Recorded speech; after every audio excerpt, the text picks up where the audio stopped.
Karen's scream shattered the peaceful Saturday morning as she raised a full-sized sledgehammer over her head like she was leading a medieval siege. Dressed in leopard print leggings and a tank top that read "HOA Justice," she took a running swing at my mailbox, my brand-new, military-grade steel mailbox. The hammer hit with a thunderous clang and rebounded so violently it ricocheted off the steel, slammed into her car's hood, and triggered her alarm.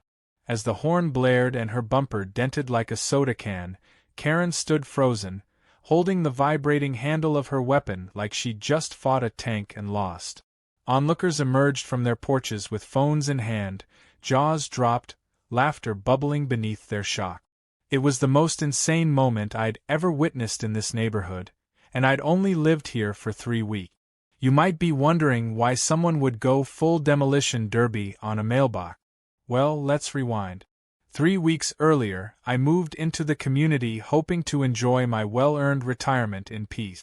After 2 decades in the military and another few years working defense contracts, I was finally ready for morning coffee, backyard grilling, and zero explosions.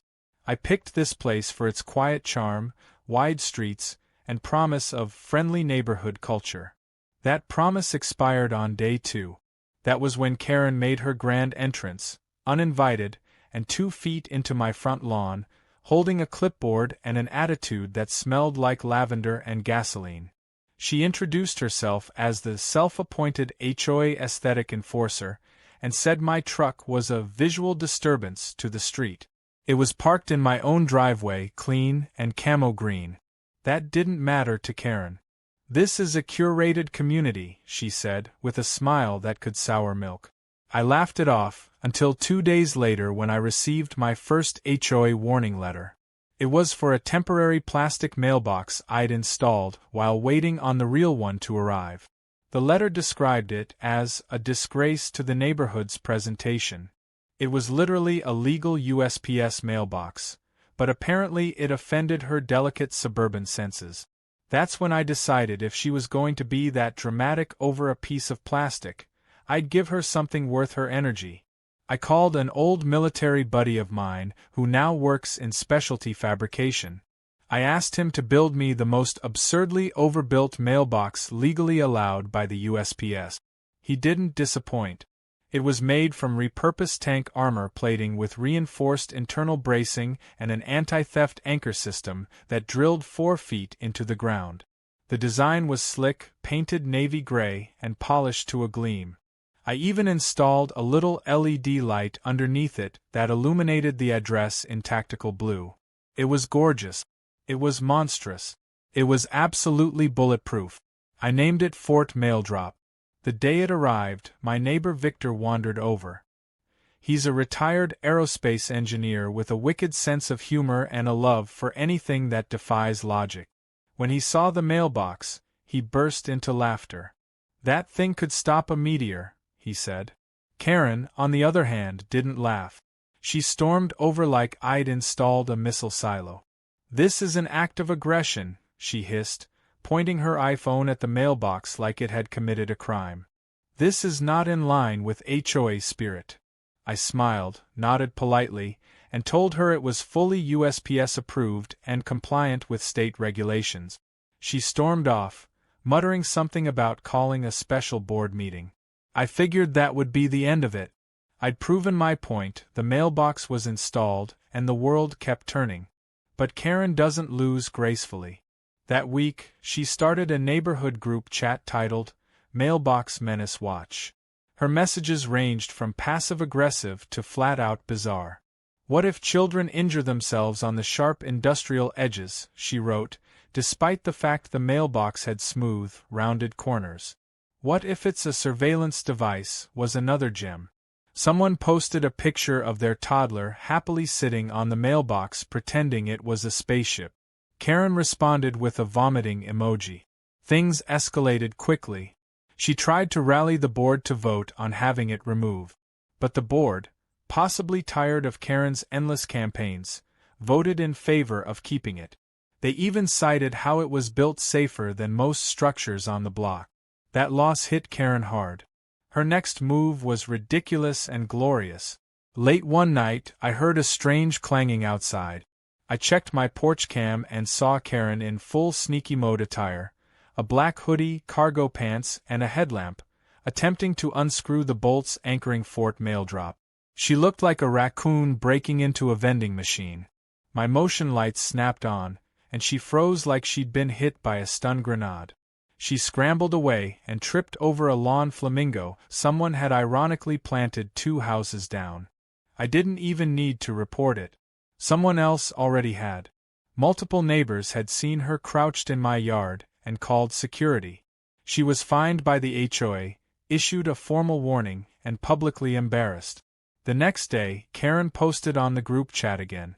This time she included a photo of a sledgehammer leaning against her porch, captioned, "Sometimes the only way to solve a problem is direct action." That post got reported too. She deleted it, but the screenshot was already circulating. Which brings us back to the start. Saturday morning. Clear skies. Birds chirping. And Karen storming toward Fort Mail Drop like she's about to audition for a Thor movie. She didn't come alone either. Her friend, another HOA loyalist named Barbara, stood nearby recording with her phone like this was some civil rights protest. Karen wound up and let loose a swing that could have cracked granite. Instead, it produced an ear-splitting clang. The hammer bounced off, reversed direction, and struck her car's hood with such force that her alarm shrieked and the front plate snapped off. She stood there, dazed, arms slightly trembling, unsure if the hammer or her pride had hit harder. Neighbors emerged from every angle, phones already recording. One guy applauded. Another offered her a helmet. Karen didn't speak. She just stared at the mailbox as if it had personally insulted her ancestry. I calmly walked outside, coffee in hand, and said, "You okay there, Karen? That mailbox tends to fight back." She opened her mouth but no sound came out. Her friend Barbara muttered something about editing the footage later and dragged Karen away before more damage, or embarrassment, could follow. The police came shortly after. She tried to blame me, saying the mailbox was designed to injure. I showed them the paperwork, the USPS approval, and even offered a demonstration with a rubber mallet. They laughed. She was warned not to come near my property again. But Karen isn't one to back down easily. And I had a feeling she wasn't done with Fort Mail Drop. This was just round 1. And judging by the look in her eyes as she left, round 2 would be even more ridiculous. I just hoped she brought better tools. Because this mailbox was going nowhere. You said. After the sledgehammer incident, most people would have slinked away quietly, maybe with a little shame or at least a shred of embarrassment. But Karen wasn't built like most people. No, Karen doubled down. By Monday morning, she had printed out glossy flyers that read "Dangerous Mailbox Alert" in bold, all-caps red font with a blurry photo of my mailbox looking like it was about to launch a missile. She slid one under every neighbor's door, stuck some on lampposts, and even posted one at the community bulletin board near the playground. My mailbox had officially become the neighborhood's most wanted object, according to Karen's new campaign titled, "Protect the Children from Steel Tyranny." I might have laughed and let it go, but then I found one of her flyers taped to my own front door, which she had clearly walked up and stuck there herself, violating the very HOA rule she so often screamed about when others stepped a toe out of line. That was the moment I realized this wasn't just some petty spat. Karen had declared war, and I was the hill she was determined to die on. What made it worse was that some of the newer residents, who didn't know Karen's legendary history of exaggeration, actually started to worry. One neighbor timidly asked me if the mailbox had electrical component. Another asked if it could explode under pressure. One guy even asked if I had military clearance just to own it. I nearly choked on my coffee trying not to laugh. But things took a more serious turn when Karen brought in an outside party. One sunny afternoon, while I was tinkering with my sprinklers, a white unmarked pickup truck pulled up and a man stepped out wearing a badge-shaped patch that said Metro Safety Division. His name was Dale. He claimed he was there to inspect an unregistered fortified structure on my property. That phrase alone told me Karen had reached a new level of delusion. I asked Dale for credentials. What I got was a laminated ID that looked like it had been printed on a home printer and laminated at Office Depot. The expiration date had been covered with a piece of Scotch tape. Dale was clearly no real inspector, and judging by the faint smell of weed and nacho cheese on his breath, he wasn't too worried about pretending to be one either. He walked up to the mailbox, poked it with a key, and nodded solemnly like he was inspecting a crime scene. "Yeah, that there's a hardened surface. Might violate city safety protocol," he said, though he couldn't tell me which protocol or show me any documentation. When I mentioned I'd be calling the actual city zoning office, Dale suddenly decided he didn't need to do a full report after all. He climbed into his truck and peeled off so fast he left tire mark. That evening, I posted the interaction and a zoomed-in shot of his fake badge on the neighborhood group chat. The silence from Karen was deafening. A few neighbors started seeing through her antics. Victor chimed in with a message that said, "Karen hiring dollar store bounty hunters, now what's next? A tank to fight the mailbox." But Karen didn't stop there. The very next day, she showed up to the monthly HOA board meeting with a printed dossier titled, "The Fort Mail Drop Incident, a Threat Assessment." I knew this because another board member discreetly showed me a copy, clearly amused. It included over 30 photographs of my mailbox from different angles, a hand-drawn diagram showing where she believed hostile angles were, and even a crude sketch of a child flying through the air with the word "Impact Zone" written in red.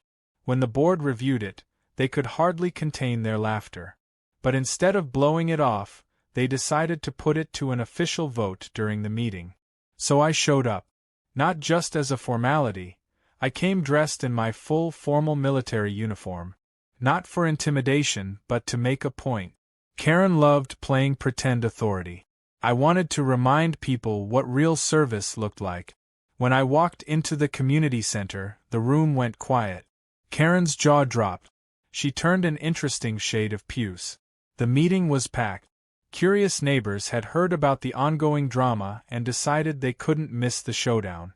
Karen stood up and delivered an impassioned speech filled with buzzwords like public hazard, aggressive design, and community trauma. Then it was my turn. I calmly explained the facts. That the mailbox was within legal dimensions. That it was USPS approved. That I had consulted with city planning.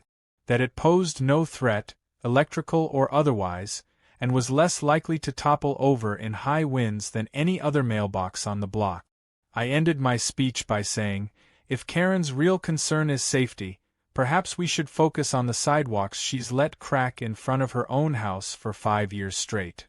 That got a few snorts of laughter. When the board called the vote, it was unanimous. The mailbox stayed. Karen's motion was denied. Not only that, but the board issued her a formal warning about misusing HOA resources and engaging in harassment. After the meeting, she stormed out, pushing past people without looking at them. Someone caught it all on video. I found out later that the clip was uploaded online and shared on a subreddit for HOA horror stories. The title read, "Karen versus the Invincible Mailbox. She Lost Again." Within hours, the story exploded. Memes were born. My mailbox became an internet icon. Someone even created a digital mock-up of it wearing sunglasses with the caption, "Too strong for your drama." But while the rest of the world laughed, Karen fumed. She stopped speaking to most of the neighborhood. She'd only communicate through cryptic notes slid under doors or furious rants on the community message board. Then one night, a mysterious package appeared on my porch. No return address. Inside was a tiny hammer keychain with a note that read, "Next time, I bring the real one." The handwriting was unmistakably hers. I didn't bother reporting it. I just scanned it, posted it to the group chat, and replied with a simple sentence, "Fort mail drop awaits." That response sparked a chain reaction of jokes from nearly everyone. People photoshopped the mailbox into superhero posters. Someone wrote a parody song and played it on a ukulele at the weekend farmers market. Even the kids in the neighborhood started calling it Fort Freedom. Meanwhile, Karen disappeared from public view for a few days. Then a neighbor spotted her at a rental equipment yard, arguing with a worker over the controls of a mini excavator. I knew what was coming. Karen wasn't just regrouping. She was planning something bigger. Something that involved machinery. I could feel it in my bones. And whatever it was, I had the sinking feeling it would make the Sledgehammer look like a warm-up act. Karen had declared round 2. And I had no doubt it was going to be spectacularly stupid. Karen didn't just vanish after the HOA meeting. She retreated like a general licking her wounds and planning a counterattack. For 3 days the neighborhood was weirdly quiet. No group chat rants, no flyers, no surprise inspections, or odd notes on doors. It was almost peaceful, but something about the silence felt manufactured. Even Victor commented during our morning coffee chat, "It's too quiet. She's either left town or building a trebuchet." Neither of us were far off. Late one Thursday night, I was reviewing some home security footage when I noticed something unusual. The motion detector had picked up movement near my mailbox again. I clicked into the recording and saw a familiar figure. Karen, of course, wearing a black hoodie and tactical gardening glove. She was crouched next to Fort Mail Drop, using what looked like a power drill with an attachment that sparkled every time it touched the steel base. Her expression was wild-eyed and furious, and she muttered to herself while rotating around the mailbox like she was in a boss battle. The best part was when the drill sparked dramatically, flung out of her hands, and startled her so badly she fell backward onto the sidewalk. For a full 10 seconds, she just laid there staring up at the sky, motionless, as if trying to process the sheer absurdity of her defeat. I posted the clip to the group chat with the caption, "Karen vs. Fort Mail Drop. Round 2 ends in defeat Viaduct Sidewalk." Reactions poured in instantly. Laughing emojis, popcorn gifs, and one neighbor saying, "At this point, that mailbox needs a cape." But while everyone else treated it like entertainment, I knew this was far from over. Karen wasn't embarrassed, she was enraged. And embarrassment doesn't motivate her half as much as vengeance. The next morning, I saw her pacing in front of her house, phone glued to her ear, talking loudly about civil liberties and extremist infrastructure. By noon, she had delivered a new flyer titled Community Mailbox Moratorium Proposal. It was so poorly formatted and riddled with spelling errors that it looked like a prank. But the message was clear. Karen wanted to ban all overbuilt mailboxes in the neighborhood and limit structures to aesthetic dimensions. She even tried to name a new mailbox committee. It had one member, herself. Nobody responded. In fact, several neighbors began organizing a block party, casually choosing to host it right across from Fort Mail Drop. The invitations featured a cartoon of the mailbox wearing sunglasses and holding a sign that said, "Bring snacks, not sledgehammers." That event was a turning point. Dozens of neighbors showed up. Kids drew chalk murals on the sidewalk in front of my house. Someone brought a Bluetooth speaker and played country music, while others brought folding chairs and coolers. It was pure, spontaneous suburban rebellion. When Karen peeked through her blinds and saw the gathering, her face twisted like she'd bitten into a lemon. She eventually came outside and stood across the street with her arms crossed. She glared for 10 straight minutes before turning around and storming back inside. 2 days later, her next move unfolded.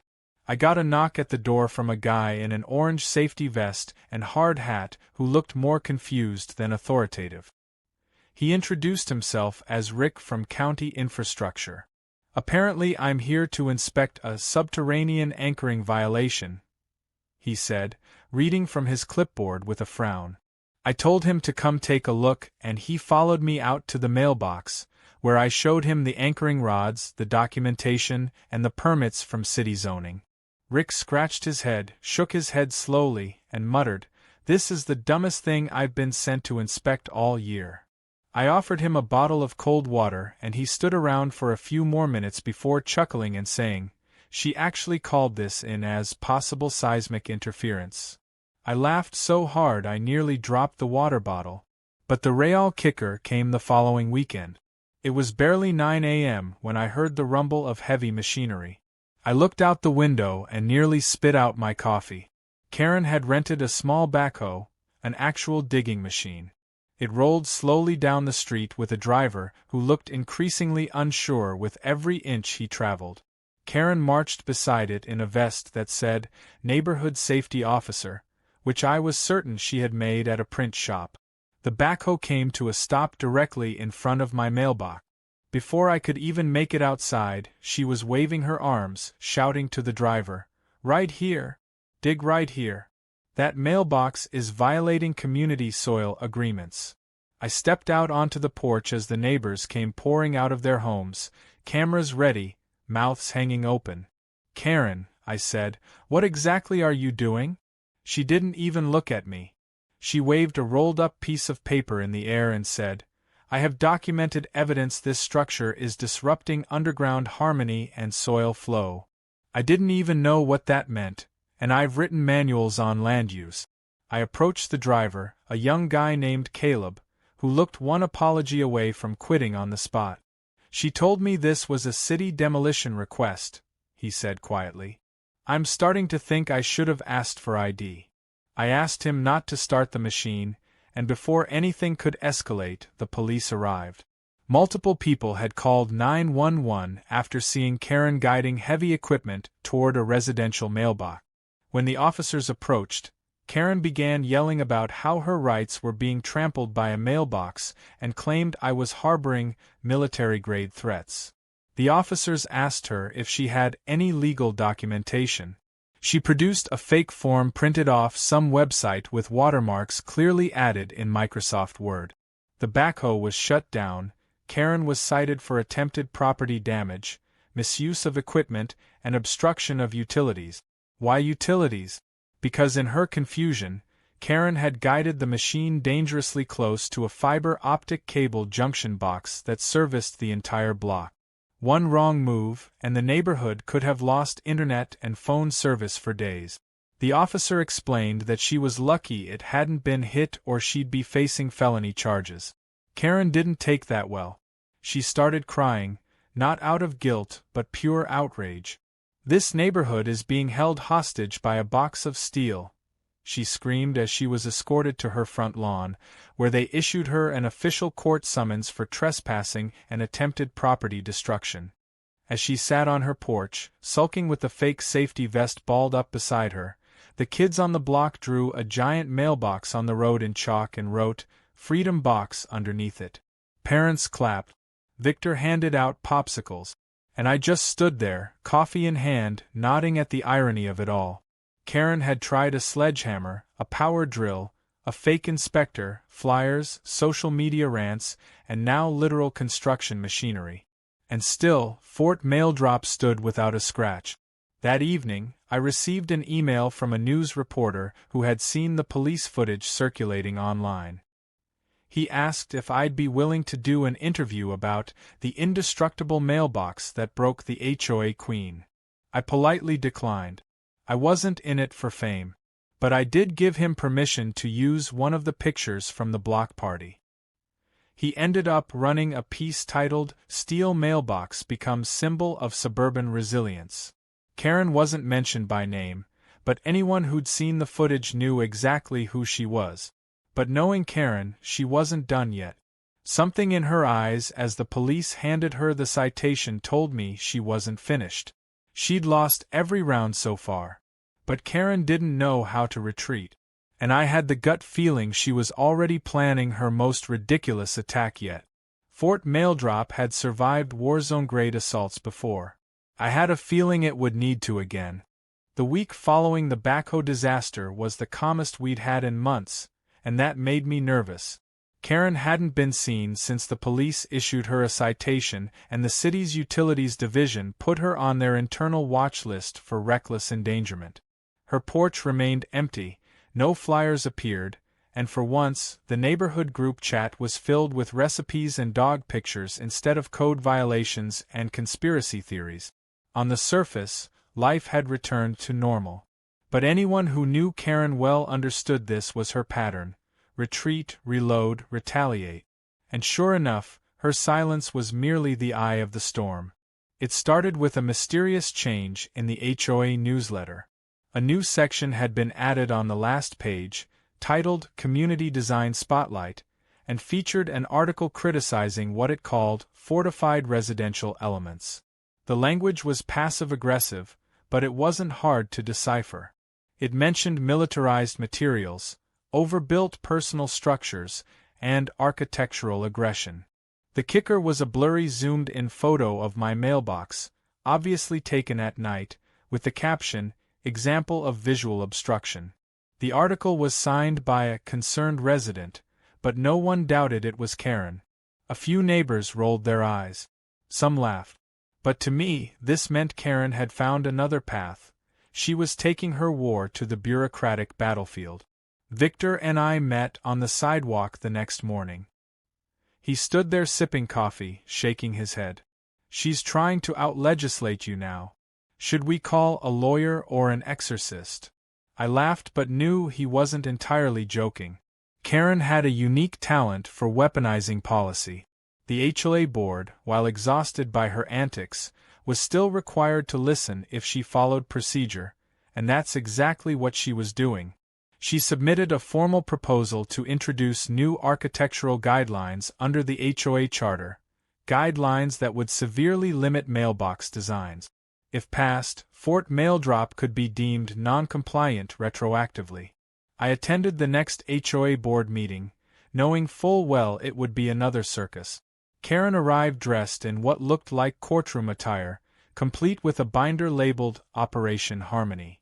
She handed out printed packets to each board member and even brought poster boards with graphs she'd clearly made in Microsoft Paint.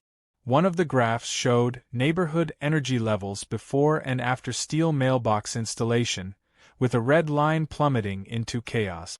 Another featured a chart comparing mailbox shapes and their aggressiveness rating, where mine had been placed between tank and bunker. She spoke with the tone of a TED Talk speaker unraveling the secrets of suburban warfare, accusing my mailbox of psychological intimidation and undermining neighborhood unity. I waited patiently for my turn. When the board opened the floor for discussion, I walked to the podium, carrying only a small manila folder. No posters, no fanfare. I calmly pointed out that her proposed guidelines violated federal postal regulations, would require retroactive punishment of compliant homeowners, and would expose the HOA to liability. Then I showed them a printed statement from the City Zoning Commission confirming that the mailbox was in full legal compliance. Finally, I ended by showing them a photo of a child's birthday party where Fort Mail Drop had been decorated with balloons and streamers. The caption read, "Intimidating menace or balloon buddy?" The room erupted in laughter. The board dismissed Karen's proposal unanimously. But instead of accepting the loss, Karen stormed out again, this time shouting, "You'll all see what happens when you ignore public safety." She wasn't even hiding the threat anymore. Victor leaned over to me and whispered, "She's got something cooked up. I can feel it." And he was right. Because Karen's final play wasn't going to involve paperwork or meetings. She was about to go fully off-script. 3 days later, on a windy afternoon, the power went out across the entire neighborhood. At first, people assumed it was a routine outage. But when utility trucks rolled in and emergency crews started inspecting a junction box at the edge of the block, the story changed. Someone had tampered with the underground wiring connected to a public access terminal. Not stolen anything, just cut wires and rearranged connections. The result wasn't just a blackout. It caused minor damage to 2 transformers and disabled streetlights for nearly 12 hours. Utility officials filed a vandalism report. When asked if there were any suspects, several neighbors mentioned Karen's earlier backhoe incident and her ongoing feud with the steel mailbox. She was questioned by police again but denied involvement.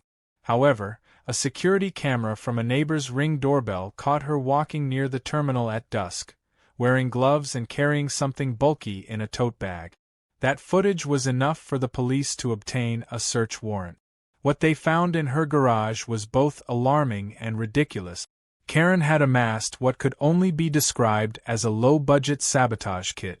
Wire cutters, zip ties, fake ID badges, a reflective vest that said Communications Inspector, and a half-finished blueprint for what looked like a grappling hook mechanism labeled Mailbox Dislodger Concept V3. It was the notebook sketches that really sold it. One featured a diagram of Fort Mail Drop exploding into pieces with spark effects drawn in highlighter. Karen was arrested and charged with vandalism, property endangerment, and impersonating a utility worker.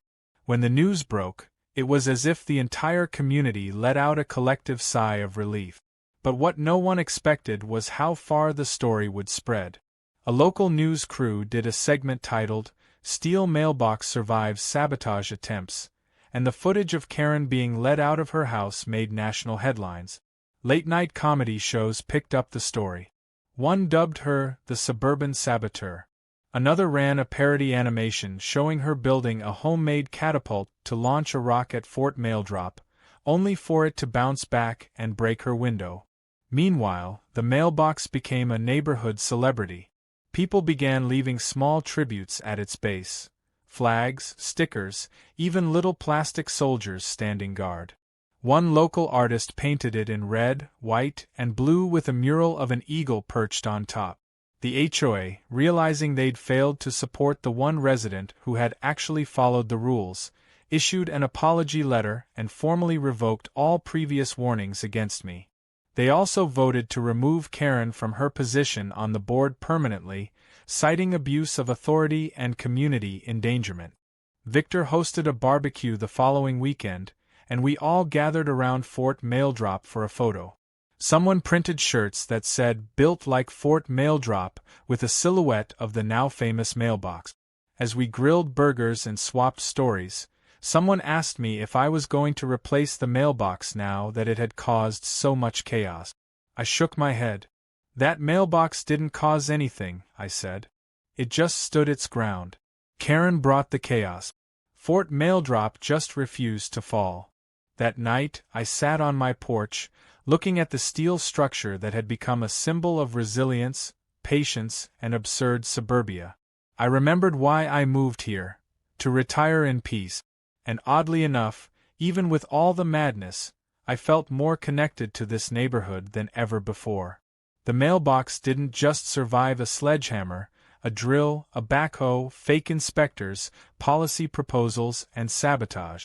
It brought people together, not in the way Karen had hoped, but in a way that proved sometimes, when you stand your ground and let people show their true colors, the whole community benefits. As I finished my drink and turned off the porch light, I spotted one last thing resting at the foot of Fort Mail Drop. A handwritten note that simply read, "Sorry for the trouble. It got out of hand. Moving next month."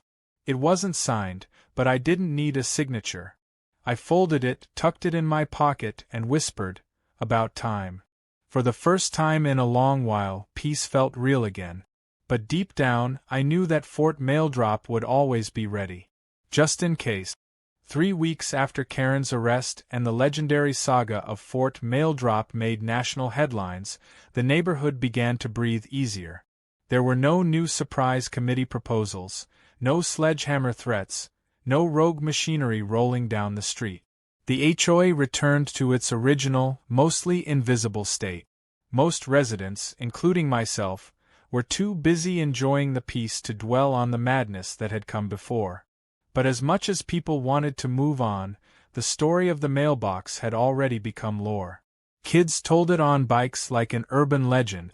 Local delivery drivers started pausing just to take selfies with it. Even the mail carrier, an older guy named Joe, began referring to it as the vault. At some point, Fort Mail Drop had become more than a mailbox. It was a monument.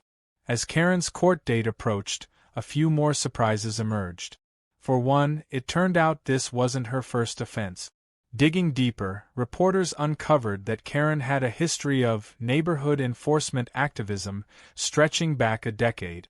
In another HOA years ago, she had tried to report a garden gnome for symbolic mockery of the American flag, and once called animal control on a pair of turtles because she thought their shell patterns looked gang-related.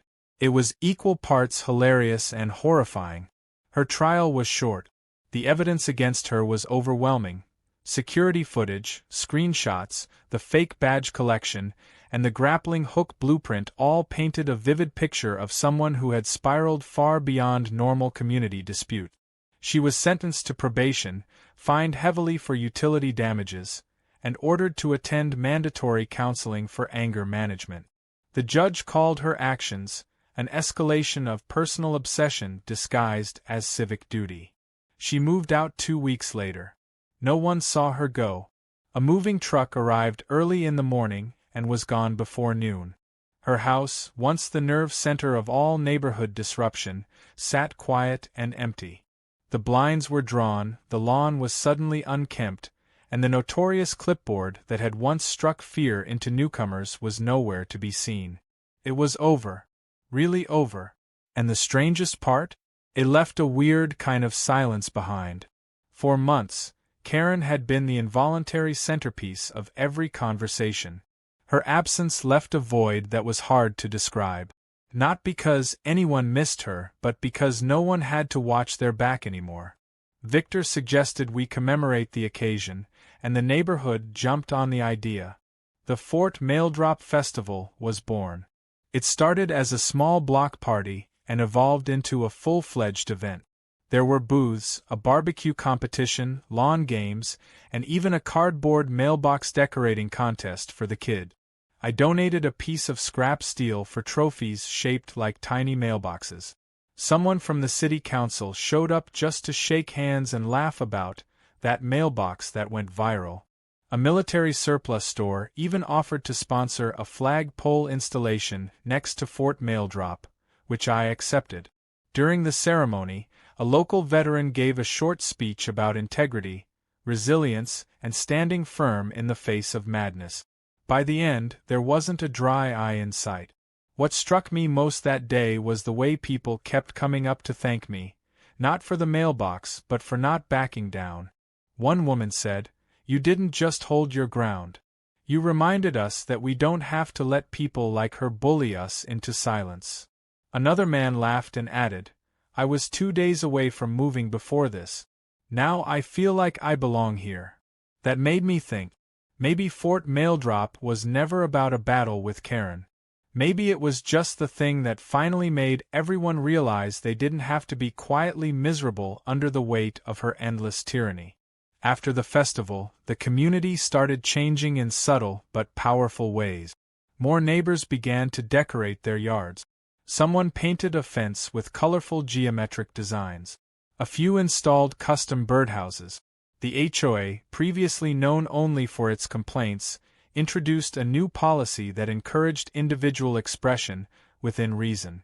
It was the first time in years that the words HOA and celebration had been used in the same sentence. Ironically, the very thing Karen fought hardest against, freedom of design, became the neighborhood's new calling card. As for Fort Mail Drop, it remained untouched. It had weathered every imaginable assault, physical, legal, and psychological, and stood as proudly as the day it was installed. But now it had something more: legacy. People from neighboring communities visited just to see it. Someone even added it to Google Maps as a local landmark. I couldn't make this up if I tried. It got so popular that I had to put up a little plaque explaining its story to keep from having to retell it every time someone knocked on the door. The plaque read, "Fort Mail Drop, proof that steel doesn't bend to petty nonsense." One morning not long after the festival, I received an official-looking envelope in the mail. At first, I braced myself, expecting yet another formality from the city or some legal leftover from the Karen chaos. But instead, it was a letter from a military museum located in Texas. The curator had seen the news coverage and recognized the steel design of the mailbox as an old Cold War surplus plating style used on mobile communications unit. They asked if I'd be willing to donate it to their exhibit on unconventional uses of military engineering in civilian life. It was a bizarre but sincere request. I thanked them, said I was honored, and politely declined. I told them Fort Maildrop wasn't just a piece of hardware, it had become part of something bigger. It belonged here, among the people who rallied around it. Then came the final twist. About 2 months after Karen moved, a letter arrived in a plain white envelope with no return address. Inside was a handwritten apology. No name, but the writing was familiar. The tone was quieter than I ever thought Karen could be. She admitted that things had spiraled out of control and confessed that her war with the mailbox had been less about the steel and more about control, about feeling invisible in a life that wasn't what she expected. She said she realized, too late, that no one ever respected her authority because she never gave them a reason to. She closed with, "I hope someday I'm remembered for something better. I wish I'd just brought cookies instead." It wasn't redemption, but it was something. I folded the letter and stored it away in a small safe inside my garage. Not out of sympathy, but because even in its awkward, indirect way, it was a conclusion. Everyone needs closure, even the villains in our lives. Karen may have brought chaos, but in her wake, the neighborhood found its spine. She didn't destroy anything. If anything, she sharpened us. And Fort Maildrop stood as the unbending monument to that. Now, on quiet evenings, I sit on the porch and watch the sun bounce off the steel curves of that mailbox. Birds perch on it without fear. Kids ride their scooters past it, laughing. Neighbors wave. It's peaceful, like I always wanted. But there's a weight to it too. The kind that reminds you how easily things can slip into absurdity if you don't hold your ground. The mailbox never moved. And maybe that's why everyone else finally did. Because sometimes, all it takes is one unbreakable object to stop an unstoppable force. And sometimes, that object is made of cold steel, bolted deep into the ground, and quietly saying to the world, "Not today."